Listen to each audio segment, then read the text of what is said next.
Hello and welcome to Car Nerd Central for another new episode, and we'll get on with the news for this week. Let's start with Ferrari. They have showcased their new EV platform, and it's going to debut in spring of 2026. It will have quad electric motors, so a motor in each of the wheels, around 1,000 horsepower. They say it will get a 122 kilowatt hour battery and around 530 kilometers of range. And it's going to be a GT car.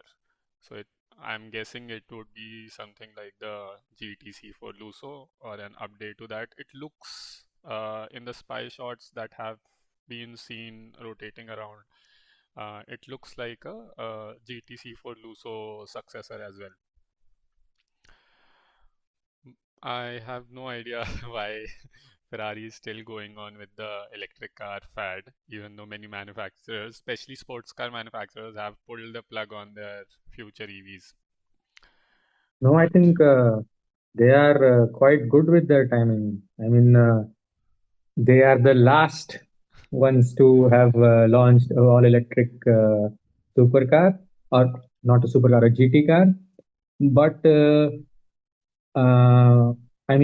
even they have backtracked on their forecast. They thought that in 2030, maybe 60% of their cars would be electric, but now they have said that only 30% would be electric, 30% would be hybrids, and 40% would be mm, what ICE. um, ICs. Yeah.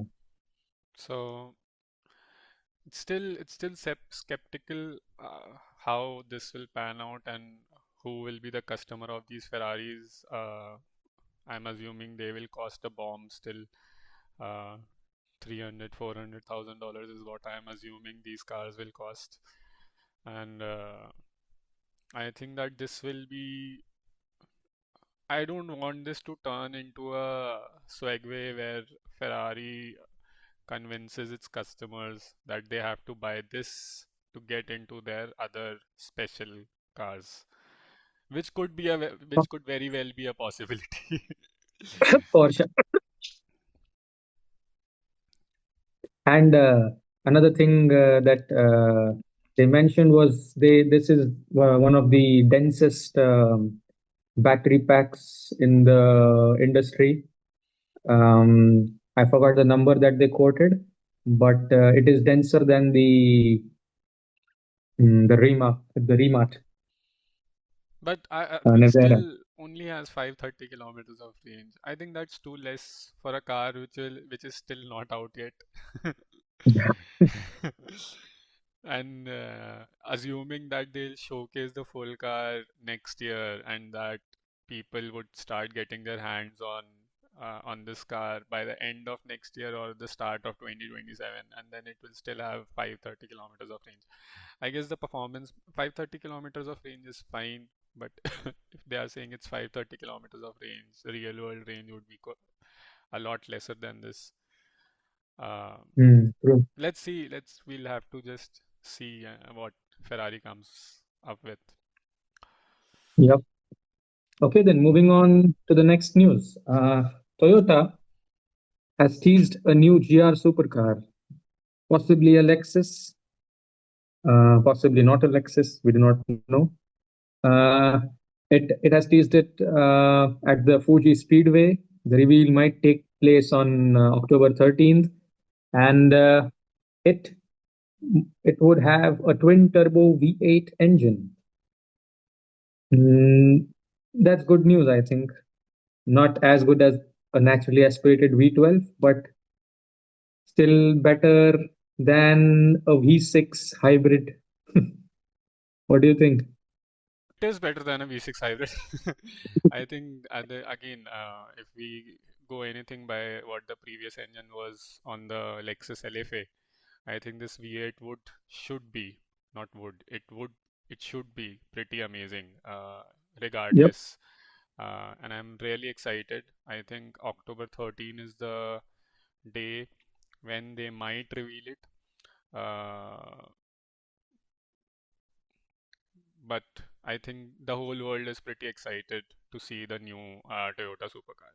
Also, I think this might do better than the Lexus LFA in terms of sales because a lot of people missed on that car, and I think people would be lining up to Yeah, get this one. yeah. They will hope that this follows the path of the LFA in the used car market and hope to own an iconic car. And also, I think what they should do is the formula they use with Land Cruisers and the LX 600. Launch it as a Lexus supercar and then launch it as a GR supercar. The GR one would be cheaper, slightly less equipment, uh, give it the same engine, but make it less luxury, and then do the luxury version with Lexus. I think that is too far-fetched of an idea, but we would like to see two supercars. Uh, Maybe they can increase the production numbers that way. Yeah, Moving on, there is sad news. Porsche is pulling out of the World Endurance Championship, but they will continue to race in the IMSA series in the USA, and they'll also be racing still in Formula E. Uh, there is no clear reason, but I think it's again the same thing, probably the financial troubles that Porsche is facing.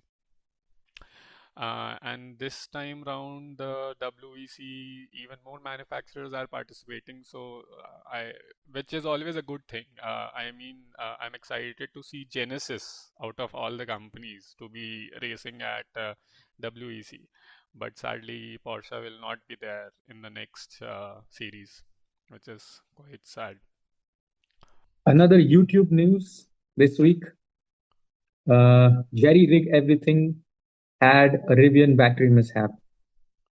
The 12-volt battery in his Rivian R1T died after a span of 3.5 years. Uh, Rivian, and then he had to send it to Rivian, and Rivian billed him $775 to replace it.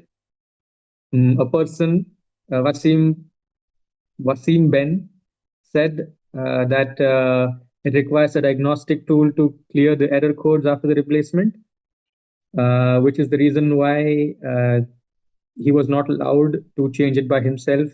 And they cited that it would void the warranty if you do it yourself. And uh, and then they said that they are working. Uh, and then they said that they are working on an in-vehicle service menu to do this in the future for the future customers. And this evidently raises the question about the right to repair, which Jerry Rig has, which the guy Zach has been a vocal advocate about. And I mean, you know his channel. he Yes, it's all he about repairs. Yeah, he's all about tear downs and tear downing a phone, right? yeah, and having projects, car projects, his own projects. So yeah, Yeah, this has so been a this problem with many manufacturers, especially with electric cars, that as cars become more and more complicated, there are less things to fix, and manufacturers don't want you to be fiddling with the car. And people have been vocal about it, but things have still changed for the worse somehow. So we'll have to yeah. see how manufacturers in the future take on this issue. There is a lot of news from BMW, but there are a few new special edition 2 Series BMWs. So let's start. I'm really excited about this. Let's start from two South African market special edition BMWs. So these are being called the homage edition cars. And only so there are two cars. The first one is going to be called the 325 IS, which will be based on the M240i X Drive.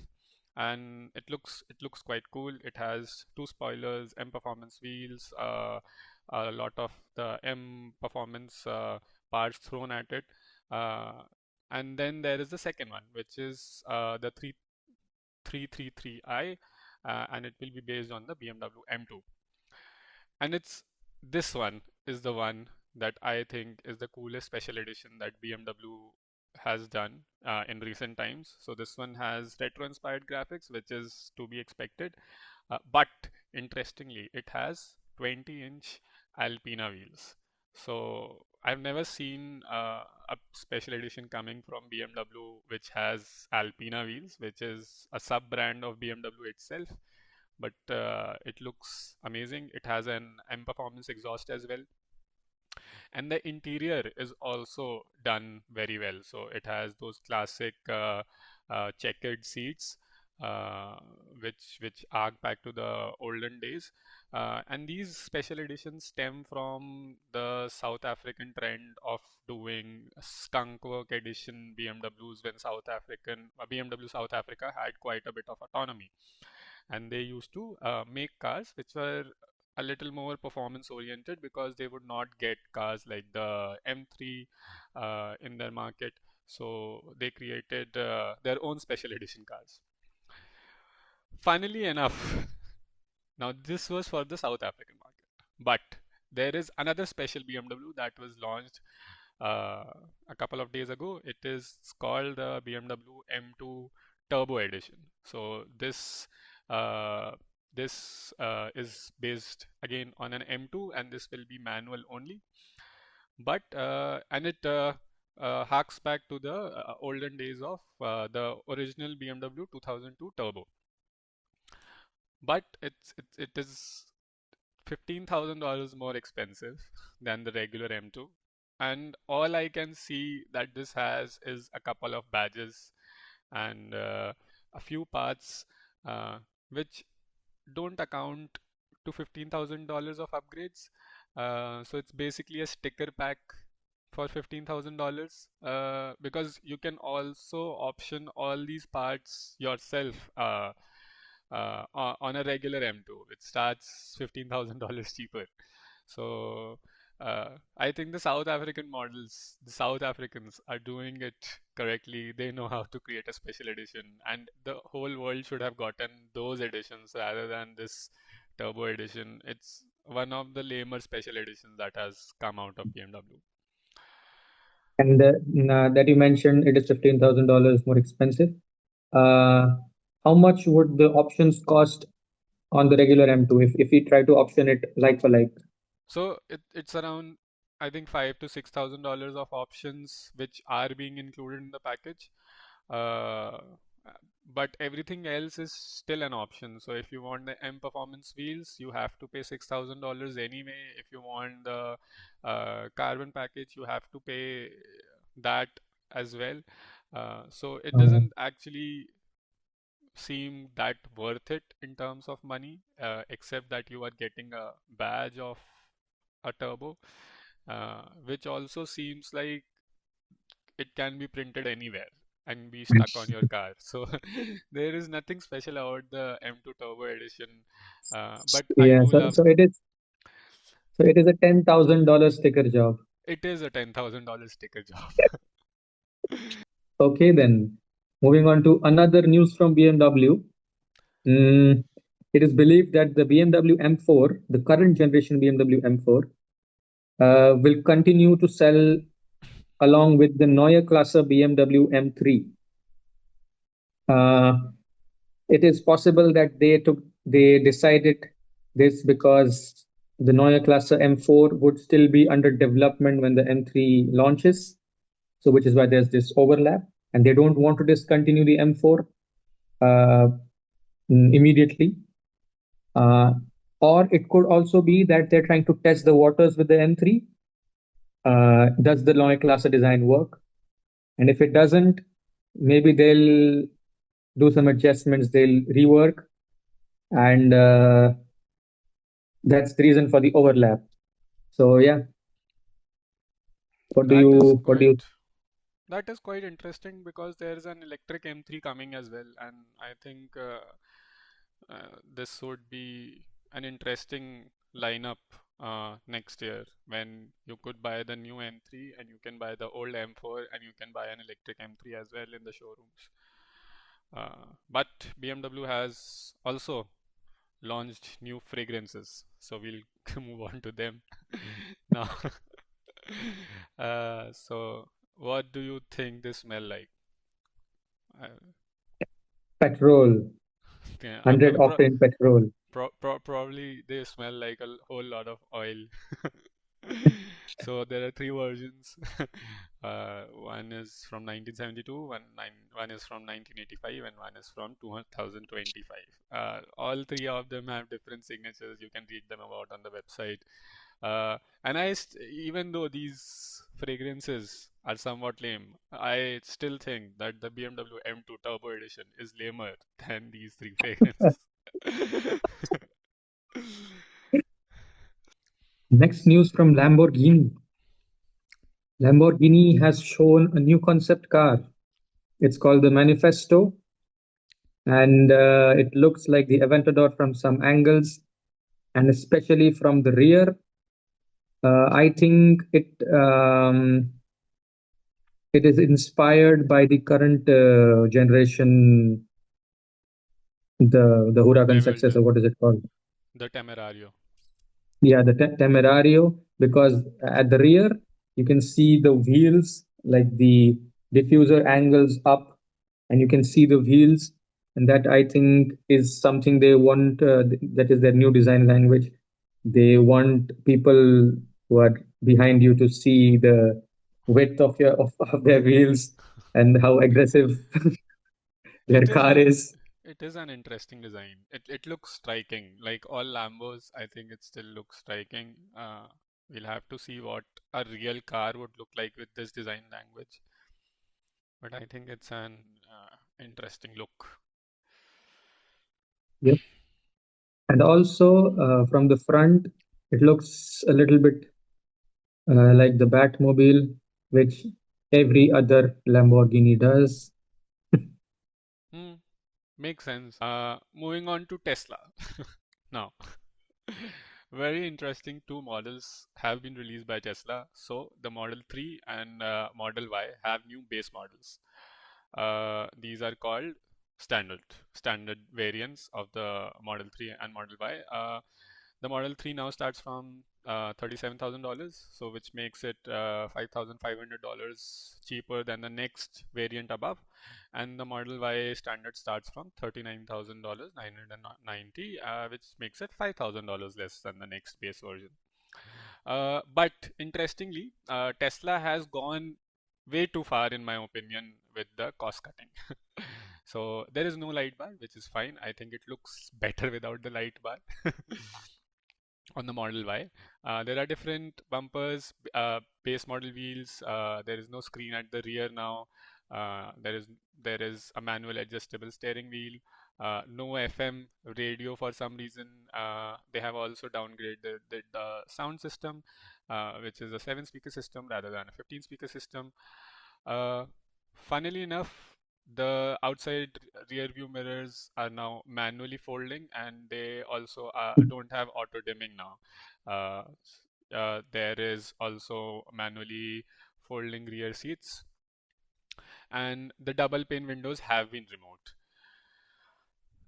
Going further, this is not it. Going further, this is for the first time I'm seeing this, but the frequency dependent dampers have been removed for passive shock absorbers. I've never seen a base model with a different suspension setup altogether. It's another level of cost cutting that they are going through.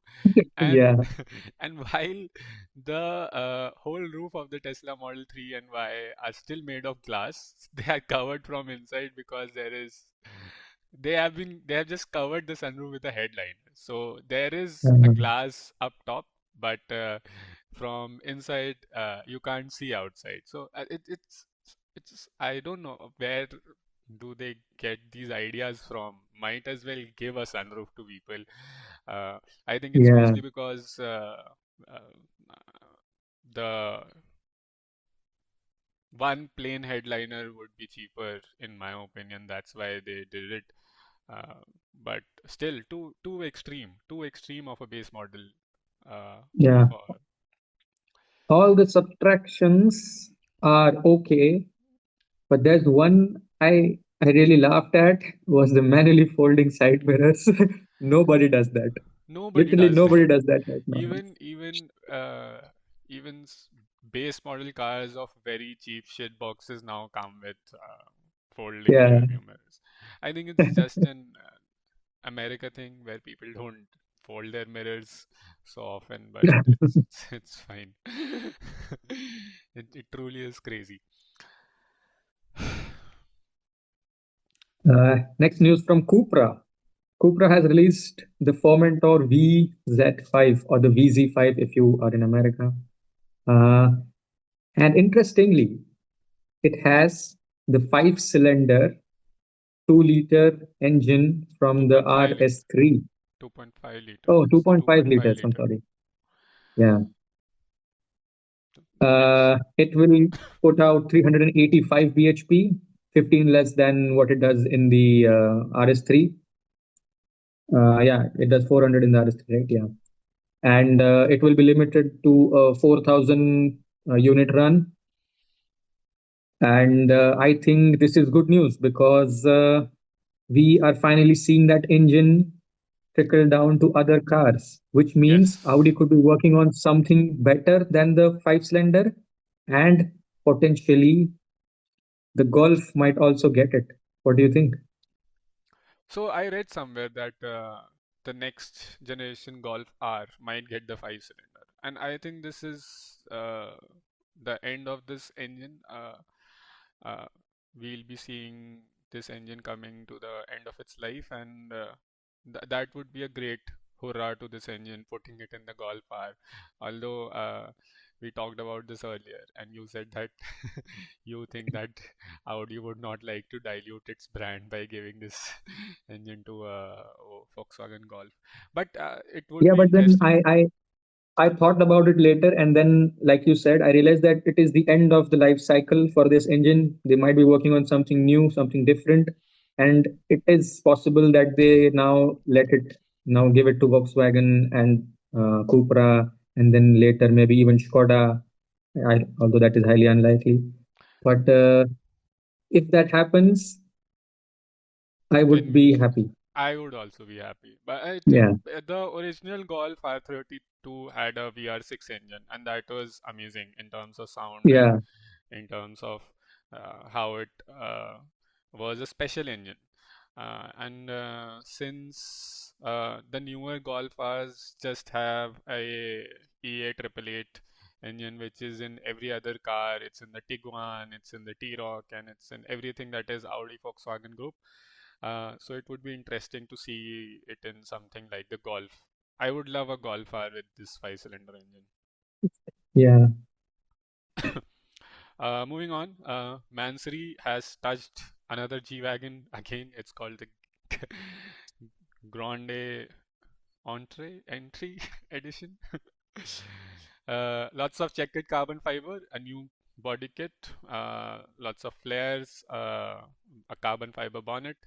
It will get more horsepower, so it will get around 800 horsepower.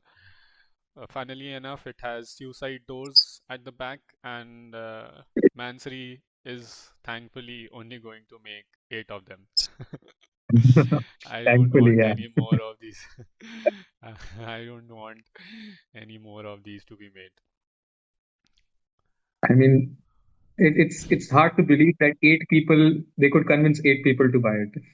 It is, it is truly something. But I uh, think there is still a market for this. yeah, everything else was, I mean, in the Mansory fashion, very striking, and especially what I noticed was the lights on the roof. They look like ears. I don't want to say anything about it. It's too much for me. It's I don't know who's the buyer of this, but it should be too much for them as well. But I mean, it does have suicide doors, so it will be easy to get in and out. That's the It only good thing. That's the only good thing, I guess. Renault, in its true Renault fashion, has teased a very cute new Twingo. Um, it is the smallest car in their lineup, and it would debut on November 6th. And the cheapest EV powertrain that Renault currently has is the 95 horsepower and 40 kilowatt hour battery pack. So it could have that. I mean, I'm pretty sure it would have that. It is expected to start below 20,000 euros in Europe, and it looks really good. It It, does look pretty good. It looks like the older Twingo. It's brilliant. yeah, and the teaser video that they showed was also really good. Uh, and I like the Renault small car designs, the Twingo, the Clio in the past, even right now. There's also the Renault 5, the new electric one. It looks brilliant, and I think Renault Yeah, is doing pretty good with design, and they have taken that ethos of bringing older designs back with EV versions. And they are so into true. making smaller EVs, and I love small EVs because I think that is the way that electric vehicles should progress. We should first change the smaller vehicles which we use on the daily and change them to electric. Mm, And I think the Twingo would slot in perfectly uh, against, I think it will go against the Hyundai Inster. So it yeah, should be pretty good. and every manufacturer in the PSA group, Peugeot, Renault, and also the other one, I don't remember the name. They all have really good designs. I mean, they're French, so obviously. They do have pretty interesting designs. I love whatever these guys are doing with their electric vehicles, and especially the smaller vehicles. It's lovely to see. Yep. Uh, then there is the let's move on to the Aston Martin DB12S. So a more sportier version of the DB12 has arrived. Uh, it has 20 more horsepower, totaling to 690 horsepower. 0 to 100 happens in 3.4 seconds. The top speed remains same at 202 miles per hour, and it's all the same things that Aston Martin does with special editions. They have tweaked the suspension, retuned the steering wheel, fiddled with the electronic rear differential, so on and so on. I think this should be a great vehicle, a more driver focused version of the DB12. Still the V8 though, I would have preferred if they would plonk in the V12 twin turbocharged engine from the Vanquish in the DB12 because I think that would make sense in terms of naming. But that's just me. It still looks cool. Pretty interesting design decisions as well. There are stacked exhausts, which looks pretty cool. New wheels, a new splitter. Uh, I don't think they're going to sell much of these, but it's good to have still. Um, Good news. As James May would say, there's a new Sandero stepway along with the Logan and the Jogger. They have a refreshed face, new headlights, new bumpers, a few new body panels. The Jogger and the Stepway will have a new 1.8-liter hybrid powertrain, and they have also updated the new Spring EV hatch with a new motor, which now has 69 bhp in the lower variant and 99 Nice. bhp in the upper, uh, opposed to the 44 and 64 respectively in the past. And it gets a new LFP battery pack. That's great. Uh, what does LFP what does LFP do? Is it safer or is it denser? I think it's denser. Okay, which is why. which is why they have moved Or to, maybe they have a higher power output. yeah. So should be more efficient now. Moving on to pretty sad news because Kia has discontinued the Soul, which I'm very heartbroken about because that was the only small car that Kia had in the US. Uh, Now there are very little cheap cars for sale in the US. I think Nissan has some and Toyota has the Corolla. But the Soul was always that funky looking little practical car, which entry-level buyers loved buying, and it looked cool. And I hoped that Kia would make an update for it, but unfortunately they have killed the model entirely. Uh, Speaking about dead cars, the Volvo V90 is also dead. So station wagons are a dying breed. Although sporty station wagons are here to stay, BMW is creating the M3 Touring, the M5 Touring. There is a new RS6 coming. There will be an E63 station wagon as well.